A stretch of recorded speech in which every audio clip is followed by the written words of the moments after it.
patuloy na nagbibigay serbisyo. Pag-asa at saya. GMA Regional TV. Kapuso ng bawat Pilipino.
Ito ang GMA Regional TV, One Mindanao.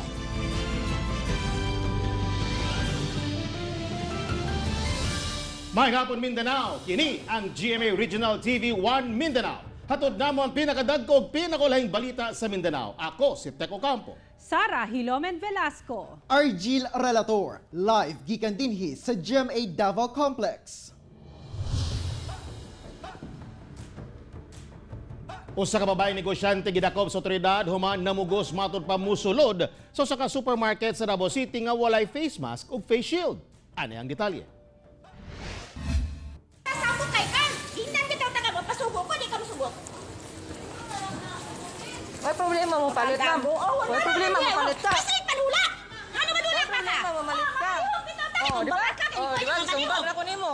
Ingon ani kainit ang konfrontasyon tali usa ka babae ug kapulisan dihang buot kining mosulod sa usa ka supermarket sa Bangkal, Davao City nga walay mask ug face shield. Dili na balik na kung tambal imo kung kumaw. Dila ka lang. Ayaw sa pangunggang. Don't touch me. Nailan ang babae nga si Vivian Sun, usa ka negosyante sa Davao City ug tungod kay misukol naman sa otoridad, gidakop siya sa Talomo Police. Kaya mag-usap tayo, nagsisigaw ka. Natural kasi galit ako sa tao mo. Bakit ka magkagalit? Ay, pinasok ka Kasi sa trabaho niya niya. pa ako ginagawa. Wala man ako problema niya kung nagawa siya ng trabaho. Kaya wakay ko ni entry. Wala ko ni entry. Kunya. Dugay kay ko. Nakalaro ko sa security guard. Na isa ka babae nga gusto mo sulod sa isa ka establishment nga wala siya suot nga face mask o face shield. Maotong gisikop siya sa ato ang mga personahe sa Tourist Police Unit. Tungod niini, patong-patong nga kaso ang iya atubangon sama sa direct assault, alarm and scandal ug paglapas sa RA 11332 in relation to Executive Order number 55 series of 2020 nga may kalabutan sa health protocol batok COVID-19.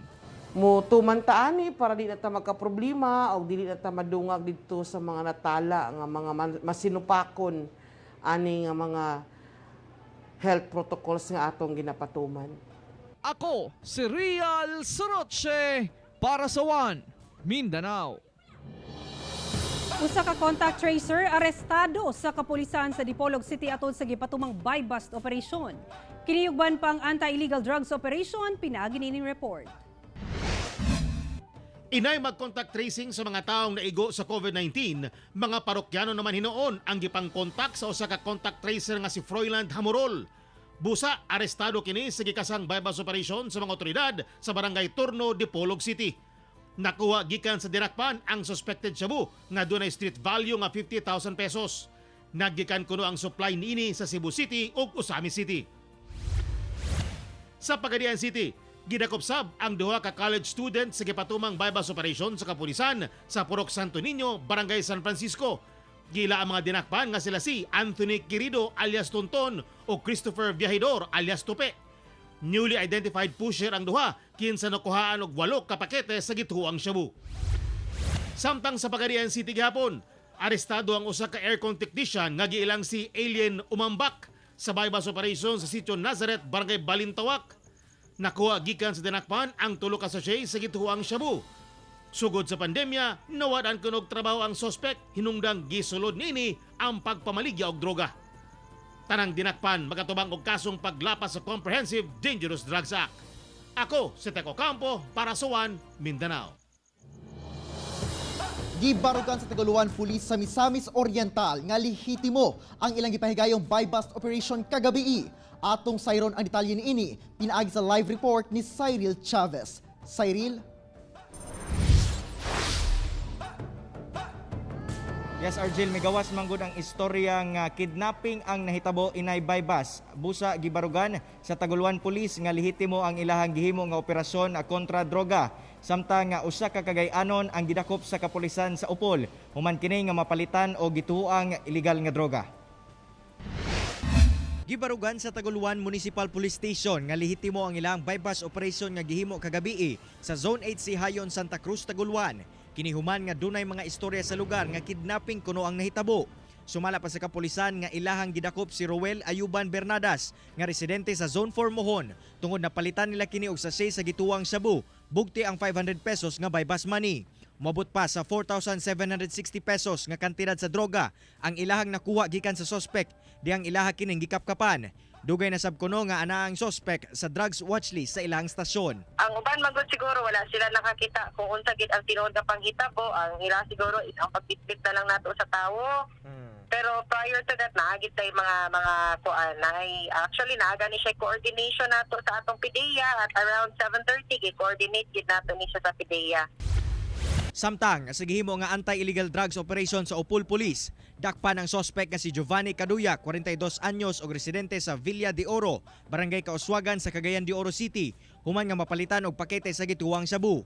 Sumala pa sa kapulisan nga taod-taod na nilang gisubay ang lihok sa sospek, labi pa nga sa ilahang lugar kini nagahimo sa iyahang mga transaksyon, rason nga ilah kining nasubay. Ana sa 5 ka pakete sa giingong shabu ang nakuha gikan sa sospek nga mobalor ngadto sa kapin 5,000 pesos, marked money ug mga drug para penalya. Antod na pang illegal drugs di kami magundang. Sir, so sa pagkadakop niya apo pong ginasuta kinsa niyang supplier ug iyang mga buyer. Wala na mihatag og pahayag ang sospek atubangan sa kamera. Kasong paglapas sa RA 9165 ang atubangon sa mga sospek.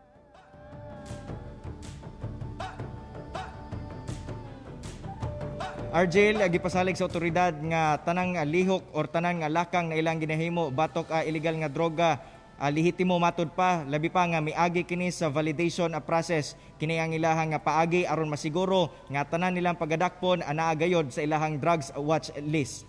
Argel. Alright, daghang salamat Cyril Chavez. Usa ka lalaking gingong dunay diferensya sa mag-isip, gipusil sulod mismo sa balay niini samtang natulog. Ato ibalik si Cyril Chavez. Samaran sa iyahang kamot, braso ug tiil ang nahiaguman ni Michael Olano, 44 anyos, usa ka kanhi lechonero og residente sa Mabini, Burgos Street, Barangay 13.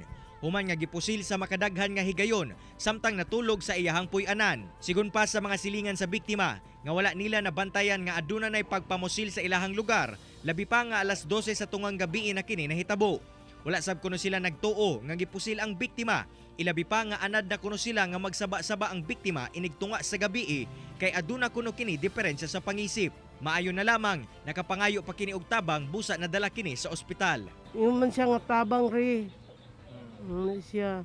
Namunta akong gagaw ni gawas, munta kong bana kung pagpunta na ako, munta kong na. Kay abi man namog ang gaagulo na dayon iring.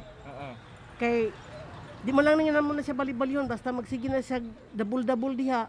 Sa pagresponde sa PS1 Divisoria Police, wala na nila naabtan pa ang gunman nga misibat gilayon human ang insidente. Base sab sa ilang pagsuta sa crime scene, wala kuno intensyon nga patyon sa suspect ang biktima kay wala kini gipuruhan bisan pa man nga natulog kini diyang gihimo ang krimen. Anaa sa unom ka mga baseyo sa 9mm nga pistola ang nakuha sa kapulisan gikan sa crime scene nga nakatakdang ipailawom sa ballistic test. Marami po siyang nakukulit o na babangga dyan sa area nila. So, yan po ang isa po nating tinitingnan na baka magkaroon po tayo ng lead po, no? Kauban si James Yap sa kamera. Ako, si Cyril Chavez para sa One Mindanao. Mayor Ernesto Evangelista sa Santo Tomas, Davao del Norte nagpositibo sa COVID-19. Atong sayron ang dugang detalye sa live report ni Jandy Esteban. Jandy.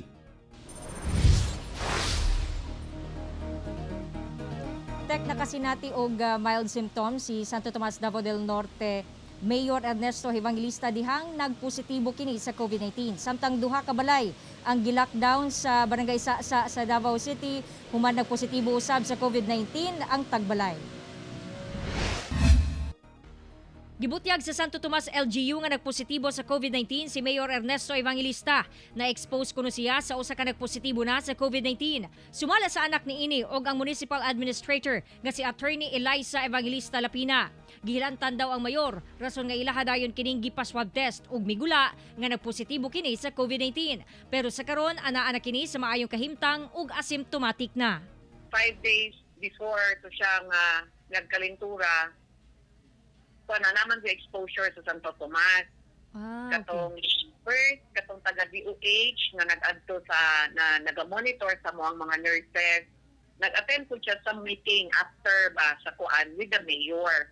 Yan nagpositive katong taga DOH.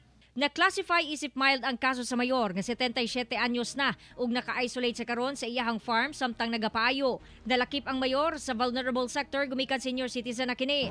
Pero bisan niini manirbisyo daw gihapon siya ug mutambong na lang sa meeting online. Kung saon jud siya nimo og avoid, siguro na adyoy kuan ka na makuhitan ba nila magunitan ang kuan. So we will no longer, especially kung naa ang mayor, we will no longer allow physical na meetings. Pagkandak. Samtang gibutyag ni Kapitan Jerry Licarte sa barangay sa Davao City nga gikordon ang duha ka balay sa barangay human nagpositibo sa COVID-19 ang tagbalay. Unang nagpositibo ang usa ka babaye, nagpa-medical check-up daw kini, gumikan naglain ang pamati apan dihang migawas ang resulta nagpositibo siya sa COVID-19. Natakdan sab ang iyahang bana kinsa nakig-inom pa kuno sa silingan dihang wala pa mahibawing nga positibo siya sa virus. Nagpositibo na usab sa COVID-19 ang maong silingan. Sila duha nag-iinom naman gani ni ganing lantag doon lagi mo inom lang ka pusyat niya man wala na po. Sira lang baso gamit ma'am kay na-trace naman namo na tapos na-cordon na namo ang area. 7 ka mga banay ang na-identify nga close contact sa mga pasyente, kinsa nakatakdang ipailawom sa swab test. Tek sa kaso usab na ni Mayor Evangelista gidugang ni Attorney Eliza Lapina nga miabot sa 50 ang naduulan o close contact ni Mayor Evangelista kinsa naka-home quarantine na. Ang uban na pailawom na sa swab test samtang ang uban nagpaabot na lang nga ipailawom sa susamang test. Tek. Okay, daghang salamat, Jandy Esteban.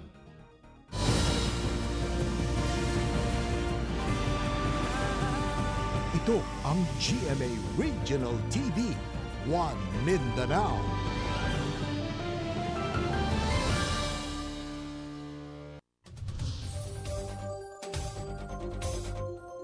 Kulbahin ang pag-rescue sa mga sakay sa usa ka truck sa sundalo nga mitirik diyang patabok sa sapa sa Sultan Kudarat. Anyang detalye.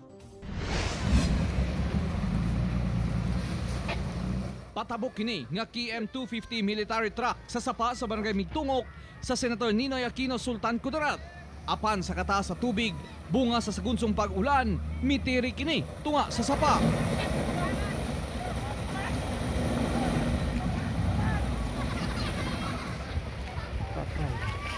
Busa, gikinahanglang i-rescue ang mga sakay niini nga mga empleyado sa munisipyo, kapitolyo ug mga sundalo.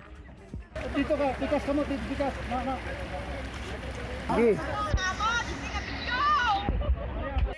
Gamit ang tag-as nga kahoy ug pisi, isa-isa nga gipatabok ang mga sakay padulong sa pangpang. Gikan matud pa sa Retooled Community Support Program kon RCSP ang kasundaluhan ug mga sakay sa truck. Kaganyang alas 2 sa hapon, ang low pressure area anana sa east of Mindanao nga mi-develop na ngadto sa usa ka tropical depression, ganginganlan og Kinta. Tungod niini posibleng makaangkon og grabing pag-ulan ug thunderstorms ang mga lugar sa Lanao del Norte, Lanao del Sur, Agusan del Norte, Agusan del Sur, Bukidnon, Misamis Occidental, Davao de Oro, Davao Oriental, North Cotabato, Zamboanga del Norte ug Tawi-Tawi. Ako si Real Soroche para sa One Mindanao. Usa ka oarfish ang nakita sa mga residente sa Panacan, Davao City. Kinsa nagtuo nga signos kini nga doon na kunoy umaabot nga katalagman. Ano report ni John D. Esteban. Patay na nga nakaplagan sa mga residente sa Kilometer 13, Zone 2, Panacan, Davao City ang usa ka oarfish kun liwit. Hunas ang dagat, dihang ila kining nakita. Miabot sa duha ka dupa ang gitas uniini ug mitimbang og 15 kilos. O sa pag-abot sa ato ang mga responders dito, nakita nila ang maong isda. Apan ang maong isda ay wala na kinabuhi. Gilayon kini gikuha sa mga residente og gilubong. Ang mga oarfish sagad makita sa kinalawman nga bahin sa dagat o gituuhan nga kung kini mutungha do na kunoy umaabot nga katalagman.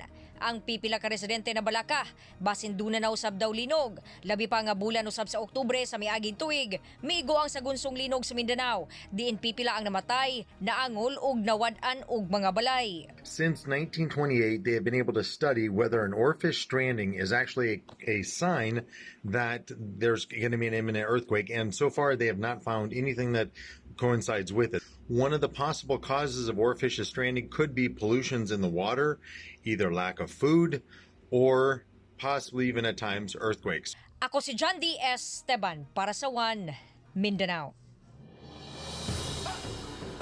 Gatusan ka mga baboy sa Tagum City, Davao del Norte ang gipang patay. Human nakasulod na sa syudad ang African Swine Fever o ASF. Atong ibalik si John D. Esteban. Mas gipahugdan sa lokal nga panggamhanan sa Tagum City ang pagpatuman sa African Swine Fever quarantine measures. Kinihuman nakasulod na ang virus sa syudad. Natala ang unang kaso sa ASF sa barangay Mankilam. Nagluya daw ang mga binuhing baboy sa usa ka hog farm sa maong barangay ug dihang gipatest ang sample, nagpositibo kini sa ASF. Nagpatabang ang owner kay nakadiscover siya nga medyo anay diferensya ang iyang herd. Ang iyang biosecurity medyo diligid siya in place, no? Murag makasunod mga diretso ang mga sakyanan ng tao, yun na. Hinuon na disinfect dayon ang maong baboyan. Kapin 300 na kababoy ang gipatay aron malikayan ang pagkatag sa virus. Bisan dili makaunsa sa tawo ang ASF, dako daw ang epekto niini sa ekonomiya ilabi na sa hog industry. Dako kay sige epekto sa ekonomiya, madam, kay siyempre daghan majority man sa ato ang mga nagakonsumo og karne niya napoy daghan atong mga big farmers nga mapiktuhan. Apektado ang sales, apektado ang production. Ako si John D. Esteban para sa One Mindanao.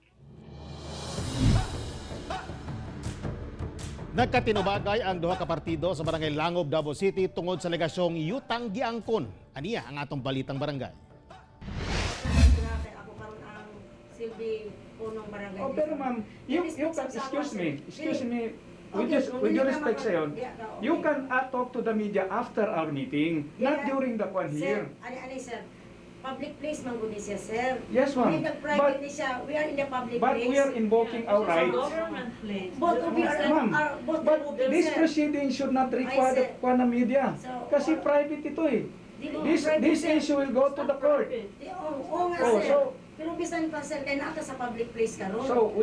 Mo kinantinubagay na Kapitan Leilani Del Mar Bacalso og ni Asam Ulangkaya dihang miabot ang One Mindanao sa buhatan sa kapitan sa Barangay Langob, Davao City. Nagkatensyon manggod dihang giangko ni Ulangkaya ang lunang gipanagiyahan nila Mrs. Corazon Yap ug Dr. Eric Liu sa Barangay Langob hinungdang miresponde ang kapulisan sa Tolomo. Dunay sakop kuno sa Ulangkaya nga nagpuyo sulod sa usa ka balay nga sakop sa luna nga dili kuno pagawason. Mr. Ulangkaya is visiting my office 3 times. Then the documents are bringing to me. Then according to him, the people there is staying in the house is hindi daw makalabas. Tapos hindi daw kasi hindi nila palabasin. May putahan siya ang ayaw lumabas. Nasayang napalit kuno ni Olangkaya ang usa ka balay sulod-suluna gikan ni Joseph Taburada. Galigar ni Olangkaya nga duna sila dokumento nga ila kuno ang usa ka parte sa luna.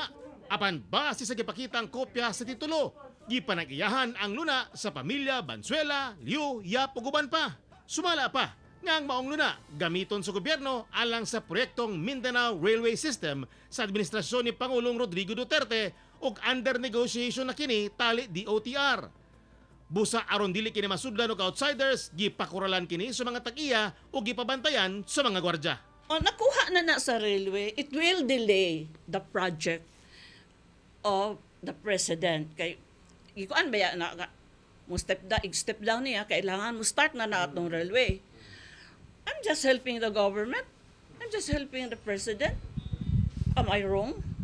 So, sa ako pong kabahin, pareha sila na ay mga rights. Sila nagkuanan sa ilang mga rights food, ako na gusto nga. So, wa ko'y mahimo ug unsa kadakon ba nila o magkaayusan ba sila diri? Mao gini ako ang makiter sa ilaha nga iayos sila diri sa barangay. Kauban si Jojo Solarte sa kamera.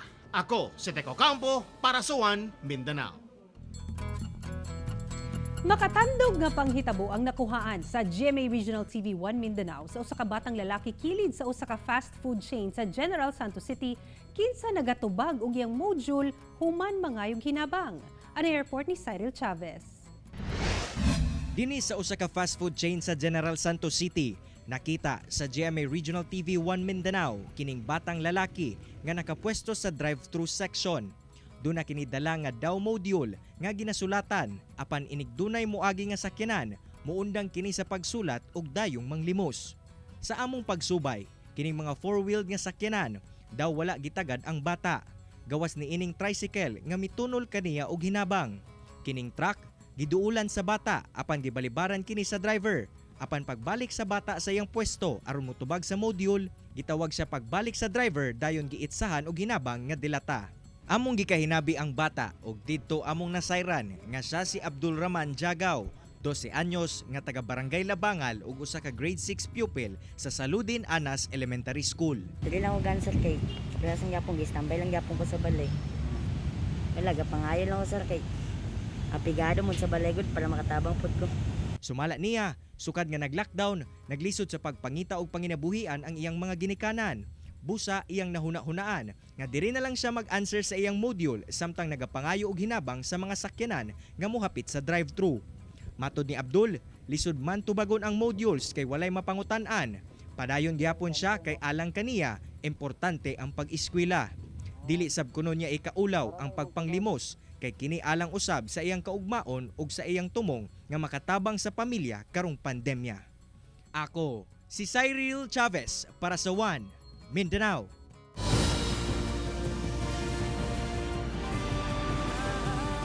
Ito ang GMA Regional TV 1 Mindanao.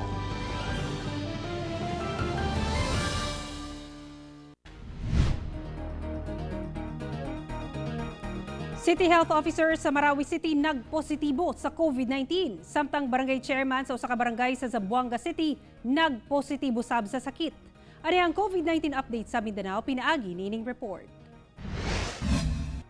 Gianunsyo sa Marawi City Health Office nga nagpositibo sa COVID-19 si City Health Officer Dr. Ali Dalidig.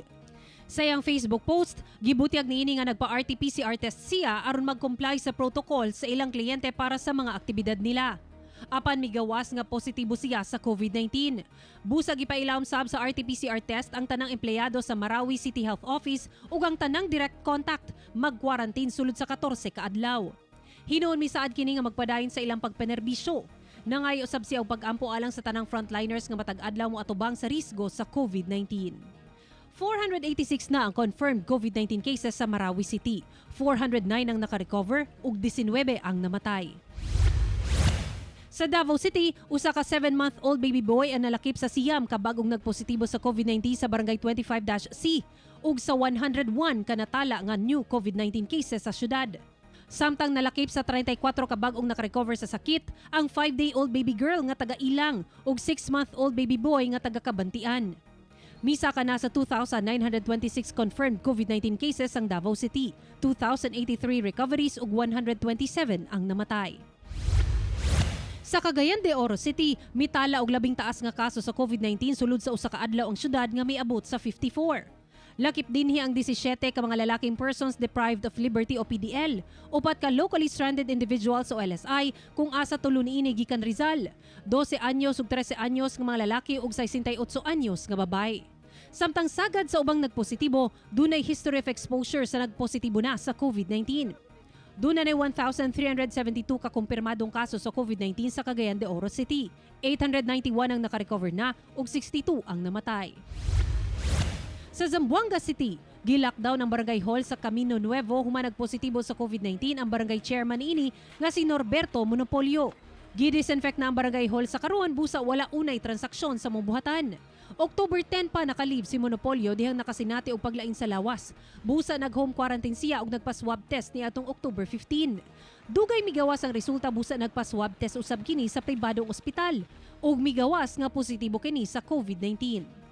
Gidala na siya sa Zamboanga City Medical Center. 2,534 na ang confirmed COVID-19 cases sa Zamboanga City, 1,408 recoveries ug 104 ang namatay. Sa General Santos City, nagpositibo sa COVID-19 ang 57 anyos ug 58 anyos nga magtiayong doktor sa Rural Health Unit sa syudad. Doon na sila history of exposure sa confirmed COVID-19 case. Naka-isolate na sila karon. Usasab ka 15 anyos nga estudyante ang nagpositibo sa sakit nga dunay exposure sa nagpositibo na sa COVID-19. Samtang 6 anyos ang labing bata nga lalakip sa 29 ka kumpirmadong kaso sa COVID-19 sa Gensan. Samtang sirado ang buhatan sa General Santos City Water District alang sa disinfection, human dunay empleyado nga nagpositibo sa COVID-19. Gianunsyo nila sa ilang FB page nga wala say transaksyon sa mubuhatan sa karon. Mamahimo kuno magbayad sa mga accredited payment center nila. Wala sab kuno'y pagputol sa mga service line sa tubig karong bulana ug magpadayon ang ilang pagserbisyo sa mga nagubang linya sa tubig ug pagtaod sa mga naputlan og tubig. Ana-ana sa 664 ang confirmed COVID-19 cases sa Gensan, 395 ang naayon na ug 24 ang namatay. Sa Iligan City, tulo ka authorized persons outside residence o APOR ang nagpositibo sa COVID-19. 34 anyos nga lalaking taga-barangay Dalipuga, 53 anyos nga lalaking taga-barangay Palao, 15 mga asymptomatic, ug 75 anyos nga lalaking taga-barangay Ubaldo, 15 nakasinati og sintomas ug gi-admit sa ospital. Miabot na sa 830 ang kumpirmadong kaso sa COVID-19 sa Iligan City, 718 ang recoveries ug 43 ang namatay. Ako si Sarah Hilomen Velasco para sa One Mindanao. Naka-recover na unta sa COVID-19 ang 106 years old nga lolo sa Cagayan de Oro City. Apan kalit kini nga namatay. Atong sayron kung ano sa report ni Cyril Chavez. Gikasubo nga gipahibalo sa Cagayan de Oro LGU nga si Lolo Francisco Opalya, 106 years old, ang mipanaw na sa miaging gabi. Si Lolo Francisco ang pinakatigulang nga nakarecover sa COVID-19 sa Cagayan de Oro City sa mga lalaki.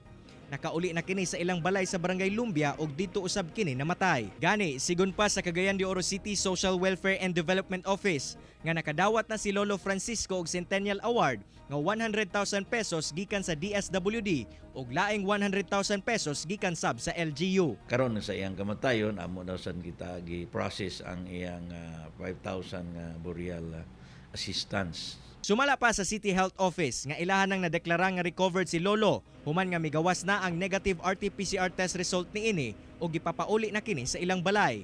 Apan niadtong milabay nga tungang gabi mipanaw na kini. And then sigon sa sisulti sa tuang nurse dito walay mga kuando na sila police report and then ang gibutang dito is a natural death.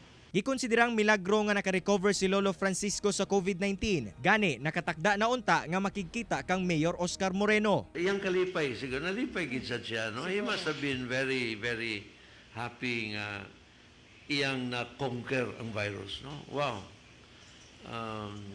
Saludo ta sa iya, Sel. Kauban si James Yap sa kamera. Ako, si Cyril Chavez para sa One Mindanao.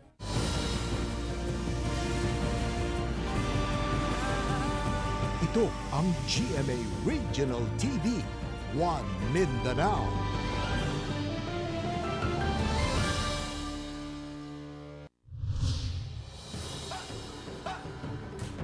Humang gipresenta sa NBI Region 11 gibutyag sa CEO sa Rygen Marketing nga si Rico Garcia nga ibulgar kuno niya ang mga taong nagpaluyo sa mong investment scheme. Anang report. Gilimod sa Chief Executive Officer o CEO sa Rygen Marketing nga si Rico Garcia ang mga alegasyon bato kaniya mahitungod sa kontrobersyal nga investment scheme. Dili sa ingana ang intensyon namo. Kay tungod ang among intensyon unta nga makatabang gid sa katawhan. Sa diang naay usa ka tawo nga maoy hinungdan sa pagkalusno sa maong plano sa kumpanya. Mihangyo sab si Garcia sa NBI Southern Mindanao nga hatagan siya og hugot nga seguridad tungod sa daghang bahad sa iyang kinabuhi. In the meantime, Mr. Garcia will be detained here inside the temporary detention facility of NBI Davao Regional Office.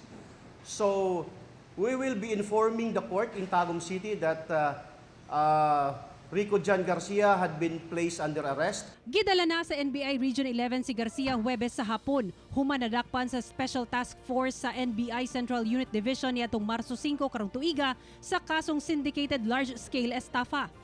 Miabot sa 2 to 5 ka bulan ang surveillance kang Garcia. Gikatakda siyang dalhon sa Tagum City Task Force COVID karong Lunes aron ipailam sa 14-day quarantine. Dayon i-turn over na sa Tagum PNP.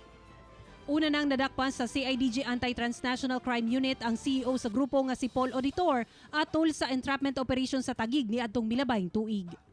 Kauban si Jojo Solarte sa kamera, ako si Sarah Hilomen Velasco para sa One Mindanao.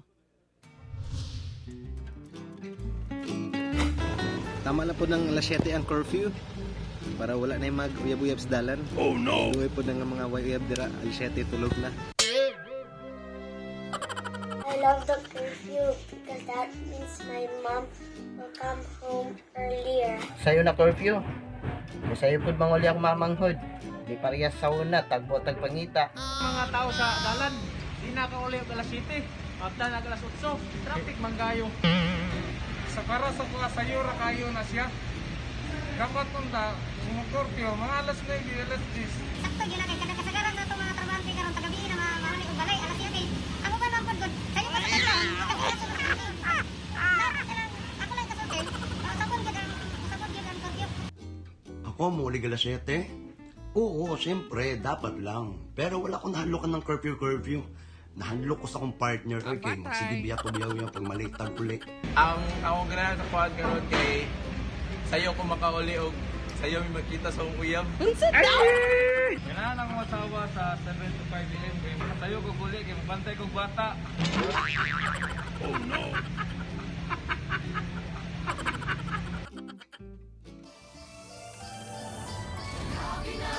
Mga kapuso, 63 kaadlaw na lang una magpasko. Mga kapuso, way puwas ang among paghatod og balita. Bisitahin www.gmaregionaltv.com ug mag-subscribe sa official YouTube channel sa GMA Regional TV. Busa mga kapuso, ayaw paulahi sa mga dagkong mga balita sa nakadaiyang rehiyon sa syudad ug nasod, subscribe na.